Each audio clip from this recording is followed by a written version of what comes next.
질문이었어요. 모유수유 관련돼서 우리가 녹화를 한다고 하니까 질문을 주셨는데 첫 번째 질문. 모유색이 여러 가지가 있으며 이것이 질과 관련이 있나요? 이런데 모유 색깔이 여러 가지인가요? 네, 제가 먼저 말씀드려도 돼요. 최근 경험자잖아요. 일단 초유는 되게 노래요. 그쵸? 노랗죠? 이제 지금은 성숙류가 나오잖아요.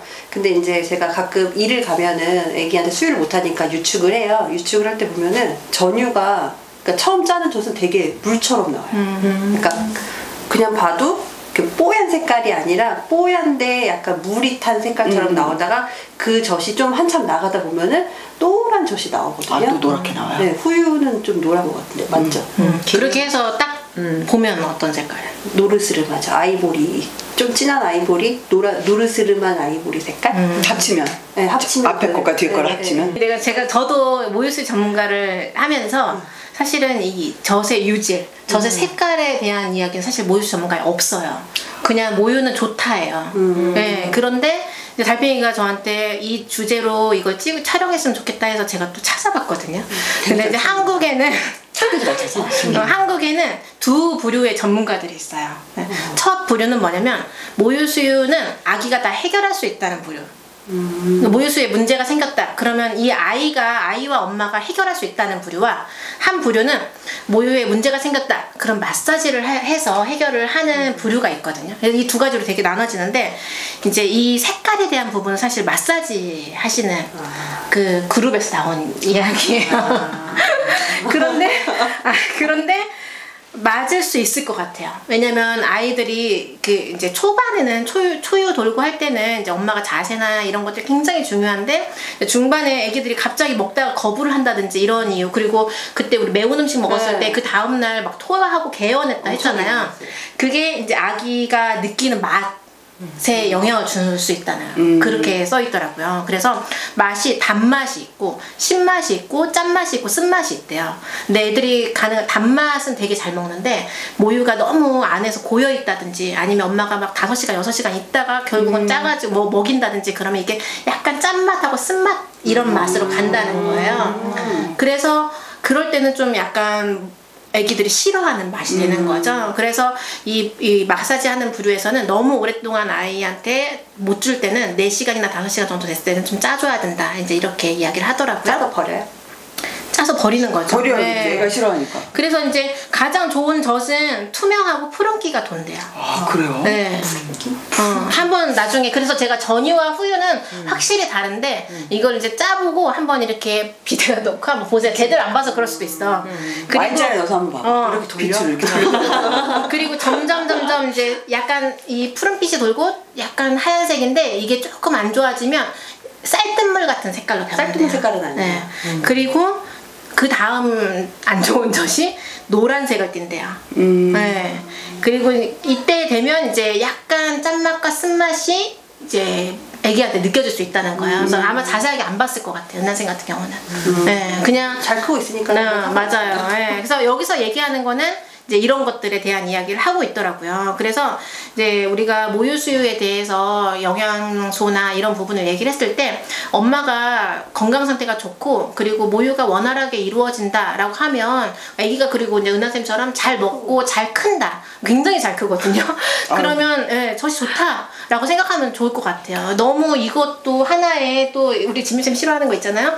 1단계, 2단계, 3단계 뭐 미세먼지도 수치로 막 표현하는 것처럼 이것도 너무 뭔가 딱 카테고리화해서 만들어 놓은 것 같아요. 그리고 혹시라도 뭐 제 젖이 노랗다고 하면은 네. 약간 짠맛도 있고 쓴맛도 있다는 거잖아요. 네네. 뭐 애도 뭐 그런 맛을 느끼면 어차피 나중에 먹을 맛인데 내 말이. 느끼면 어때? 근데 어쨌든 그거는 제일 중요한, 어쨌든 그러면은 이게 그 같은 가슴에서 젖의 상태가 그렇게 될 수 있다는 거잖아요. 그렇죠. 그러니까 네. 가능하면 아이한테 너무 오래 묵혀두지 말고 좀 중요한 거는 신선한 우유를 공급하도록 노력을 해보자. 네, 그게 제일 상황에 따라 중요한 것 같아요. 네. 그리고 되게 신기한 푸른색이 돈다고? 그러니까 나중에 찍어봐. 약간 하얀색이면서 푸르스름한 색깔이 이렇게 살짝 도는 것 같아요. 제가 사진 그러니까 뭔지 써본 거 약간 그러니까 어떤 느낌인지 알 것 같아. 약간 이렇게 뭔가 이렇게 도는 느낌일 것 같아. 뭘까? 아니 그러니까 약간 너무 하얘서 이쁘면 왜 푸른기 도는 하얀색이 있잖아. 그런 거 아닐까? 막 추측해본다 모르겠다. 왜 약간 도자기빛 그런 거. 애기가 잘 크고 있으면은 굳이 그러니까 그 수유가 잘 되고 있으면 굳이 짜서 하게 할 필요가 없어. 그래 또 이 아니 얘기하면 심심하면 해볼 수 있잖아. 애랑 있다가 심심할 수 있잖아. 그래. 그때 한번 해보자. 네 그렇게 너무 무료하다. 인생이 너무 무료하고 내가 어떻게 좀 하다. 그때 한번 확인해서 올려줘. 제발 부탁드립니다. 모유양이 너무 적어서 힘드시다고 모유양 늘리는 방법이 있냐고 하셔도 돼요. 주구장창 물려야죠. 근데 모유양은 사실은 이 몸에서 나간 젖은요 그만큼 생성되게 돼 있거든요. 그래서 더 추가적으로 나가게 해주면 돼요. 그래서 그런 기본적인 거는 뭐냐면 아기가 먹고 나서 바로 유축이에요. 계속 젖을 자극을 주고 어쨌든 아기가 먹고 나서 더 뭐 10ml라도 20ml라도 더 짜내는 게 모유양을 늘릴 수 있는 그냥 제일 과학적인 근거라고 생각을 하시면 될 것 같아요. 저도 찾아보니까 몇 가지 방법 중에 자주 물려라. 이게 최고다라고 얘기하더라고요. 그러니까 전몸살이 생기거나 뭐가 이러면 어쨌든 마사지를 받는 것보다 애가 빨리는 게 가장 좋고 많이 빨리면 빨릴수록 모유양이 는다고 그때 맞아요? 맞아요. 그래서 아기가 처음 태어났을 때 저희가 첫 수유를 이제 모유수를 하잖아요. 이제 그리고 나서 하루 정도는 아기가 많이 쉬어요. 아기도 이제 나오느라 스트레스 받고 힘든 상황이었기 때문에 그래서 하루가 지나가면 그 다음부터는 정말 수시로 빨려라라고 말을 하거든요. 그렇게 하고 나서 젖이 이제 막 돌기 시작할 때는 사실 출산하고 나서 이틀에서 3일 사이에 많이 돌아요. 뭐 좀 약간 늦은 사람들은 5일까지 가기 하지만 그러면 그때부터는 좀 약간 정말 자주 빨려서 이거를 수시로 빨리면 아기 어쨌든 나간 젖이 많을 거 아니에요. 그만큼 채워지게 돼 있다. 그런 개념을 가지고 한 3일에서 7일 정도는 계속 노력을 하면 대부분 한 7일 정도 되면 많이 맞춰지더라고요. 저도 모유양이 적은 사람이었는데 모유양이 적어서 저도 이제 이 그냥 나와 있는 심플한 플랜대로 먹이고 나서 유축하고 애긴 젖 주고 분유 더 주고 이제 첨가해서 주고 이렇게 했는데 이게 굉장히 어려워요. 왜냐면 먹이고 유축을 하는 동안에 또 누군가는 아기한테 분유를 줘야 되고 또 분유병을 또 씻어야 되고 하는 이런 여러 가지 상황들이 생기기 때문에 가장 전 엄마들한테 얘기를 할 때 모유 젖을 늘리려고 유축을 하는 것도 사실은 좋다. 근데 주변의 환경이 여의치 않으면 차라리 자주 빨려라. 네, 이 방법을 권해드리죠. 네. 근데 유축 그러면 유축기로 유축하는 것보다 애한테 빨리는 게 더 훨씬 효과적인가요? 훨씬 효과적이에요. 기계보다는 어쨌든. 이거 엄청난 역할을 하는 거죠. 그리고 출산하고 나서 3, 4일 정도 되면 유방 우렬이 오거든요. 근데 유방 우렬은 이제 유방에서 유즙이 이제 나오기 직전에 그 상태예요. 그럴 때 이제 엄마가 만약에 충분히 물리지 않고 젖에 조금이라도 있는 젖을 빼내지 않으면 열이 막 오르거든요. 그러면 이제 어떻게 해야 될지를 몰라요. 근데 가장 열을 떨어뜨릴 수 있는 게 애기 모유 수유를 해서 모유를 쫙 빼내면 열이 딱 떨어져요. 그래서 유방 우렬은 병이 아니에요. 그래서 아기랑 붙어 있고 아기가 충분히 수유를 하면 완전히 해결할 수가 있고 그 젖을 물리는 게 생각보다 진짜 많이 물리잖아요. 네, 8번에서 12번. 근데 그거 이상 물릴 수도 있잖아요. 처음에는.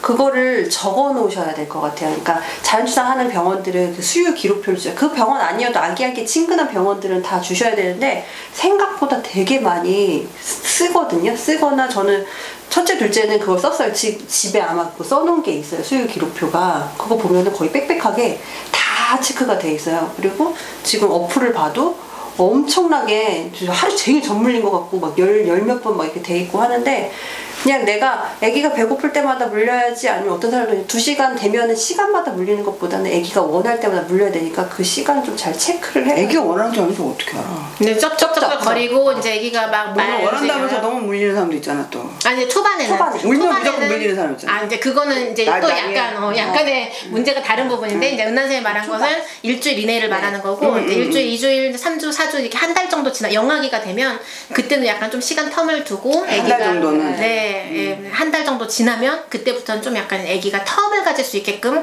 관리를 해주는 게 좋죠. 또 하나의 방법은 한쪽을 완전히 비운 뒤에 다른 쪽을 물리다. 만약 한쪽이 제대로 안 비웠으면 유축기라도 뺐다. 이건 어떤가요? 이런 그 방법이 부분은 이제 그 부분은 좀 약간 힘든 게 아기가 이제 먹고 아기가 이제 막 잠들면서 먹거든요. 그러면 이제 깨워가면서 아니면 좀 내려놓고 다시 물리면 되는데 한쪽을 다 비운다라고 하는 의미가 산모들한테 되게 막연하고 좀 생각하기가 어려울 것 같아요. 그렇구나. 네, 그래서 그냥 이 부분은 좀 약간 패스하고 넘어가는 게 좋을 것 같아요. 이것까지 생각하는 거는 네, 다. 네. 근데 만약에 이제 아기를 먹였는데 15분에서 20분 정도를 빨렸는데 아기가 이제 그때도 열심히 빨고 있다 그럼 조금 한 5분 정도 더 줄 수 있지만 그렇지 않고 이제 거의 늘어져서 아니면 좀 약간 먹는 게 속도가 좀 느려지고 좀 잘 안 빠는 것 같다 그럼 반대쪽을 빨리면 되고 반대쪽을 다 빨렸는데도 불구하고 아기가 계속 원한다 그런 게 젖이 부족한 거거든요. 양쪽을 다 먹이고 잔다 그럼 그건 문제가 없는 거예요. 그래서 반대쪽을 먹였는데 한 10분 정도 먹다가 잠들었어. 그러면 이제 이게 눕혀놓으면 되는 거고 그 안 먹은 여기가 남았을 거라는 인지가 산모들이 되게 어려울 것 같아요. 네, 시간으로 그냥 따지면 될 것 같아요. 그러니까 비워진 느낌이라는 걸 산모들이 인지하기가 너무 네, 어렵다. 네. 이거 너무 막연하다. 네. 그러니까 이거까지는 잘 모르겠다. 네. 우리는 잘 모르겠다. 네. 물 많이 먹기. 물 많이 먹는 물 건 많이 도움이 먹는 돼요. 거. 네, 물 많이 먹는 거는 이제 수유 영양에 영향을 그리고 줄 수 있으니까. 카페인이 수분 배출에 도움이 되니까 카페인 가능하면 네. 모양을 내려면 카페인을 맞아요. 줄여라. 네. 이것도 맞고. 또 있어요? 또 혹시 또 있어요. 모르겠는 거? 스트레스를 받으면 안 돼요. 맞아요. 정말요? 네. 그것도 관련 있어요? 네, 굉장히 관련이 있어요. 그래서 내가 안 나왔나 보다. 네. 나도 엄청 스트레스 받고 있었거든. 아니, 그러니까 스트레스 받으면은 저 분비가 적어진대요. 것 같아요. 특이하다. 조금 스트레스가 내려놓는 모유수유에 또 모유 약과 관련이 있다는 게 참. 맞아요. 굉장히 중요한 요인이 돼요. 나랑 제일 친했던 그 동생도 그러니까 굉장히 노산이었던 건 거예요. 38살에 아기를 낳고 뭐 하면서 모유수유를 하니까 내 초산이 이제 38살 여기 43살도 있으셨지만 근데 그러니까 주변에서 막 압박이 노산이다 막 이렇게 하니까 모유수유 전문가분도 엄마 산모분이 나이가 너무 많아서 젖이 적게 나와요 뭐 이렇게까지 얘기를 한 건 거야. 그래가지고 그것 때문에 굉장히 스트레스를 받다가 안 되겠다. 그래? 나 나이 많아? 양이 적어? 오케이. 그럼 분유랑 같이 먹여. 해가지고 분유랑 이제 혼합수유를 이제 그때부터 그냥 아니 편하게 분유를 사실 먹였어요. 그랬더니 놀라운 일이 말 그대로 100일 때부터는 양이 맞춰져 버렸어요. 100일이면 3개월이잖아. 근데 그때 맞춰지는 분들 많이 있어요. 그러니까. 근데 그래서 모르겠어. 이제 방금 얘기했던 스트레스가 그런 건지 아니면 그때가 돼야 맞춰지는 사람인지는 모르겠지만 어쨌든 본인이 마음을 편하게 하고 내려놓으니까 오히려 모유수유가 잘 돼서 100일 때부터는 분유도 필요 없이 계속 그렇게 해서 1년 넘게 모유수유를 했었어요. 그러니까 스트레스가 참 여러 가지로 참 자극을 하네요. 그러니까 어떡하겠어. 아빠는 스트레스 주지 마세요. 아빠들을 보지도 않는데. 엄마가 시켜서 보는 사람도 있어요. 그래. 그래도 힘들어하더라고. 맞아. 아줌마들 나오면. 아줌마들 떠드니까.